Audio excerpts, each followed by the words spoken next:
ხელსაყრელი კლიმატური პირობების გამო წელს შესაძლოა ხორბლის უხვი მოსავალი მოვიდეს. საქართველოს ხორბლისა და ფქვილის მწარმოებელთა ასოციაციის აღმასრულებელი დირექტორის ლევან სილაგავას განმარტებით დიდთოვლობა მარცვლეული კულტურების მოსავლიანობასა და ხარისხზე დადებით გავლენას მოახდენს, თუმცა აუცილებლად გასათვალისწინებელი იქნება ალოობის წინა თვეების ამინდიც.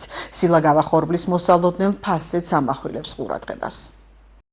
ხორბლის აღებასთან დაკავშირებით ჯერ კიდევ რამოდენიმე თვეა, თუმცა ეს პერიოდი, რომელიც ახლა გავლილია, ის თოვლიანობა, ის ნალექები, საკმაოდ წესით ნორმალური უნდა იყოს ამ პერიოდისათვის და შესაბამისად გარკვეულად ნორმალური სიტუაცია უნდა იყოს ამასთან დაკავშირებით, თუმცა ეს ბოლო თვეები, რა თქმა უნდა, გადამწყვეტი იქნება, განსაკუთრებით იქნება აღების წინა თვეები, როდესაც ამინდმაც ხელი უნდა შეუწყოს, მაგრამ წინასწარი მონაცემები გარკვეულწილად მრავალწლიანი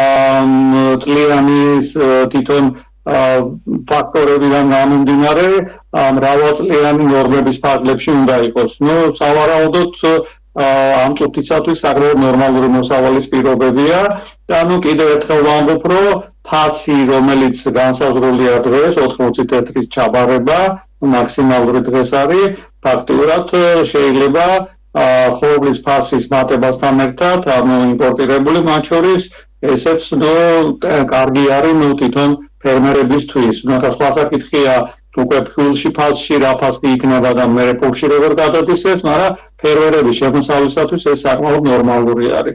შესაბამისად, ჩვენ აქ ბალანსი უნდა დავიცვათ, მათ შორის სახელმწიფოს და სამივე დარგთან მიმართებაში, როგორიც არის ხორბლის წარმოებლები, ჭიშკრილები და პურის წარმოებლები, ყველას თავისი რაღაც გარკვეული შემოსავალი უნდა ქონდეს მიღწეული.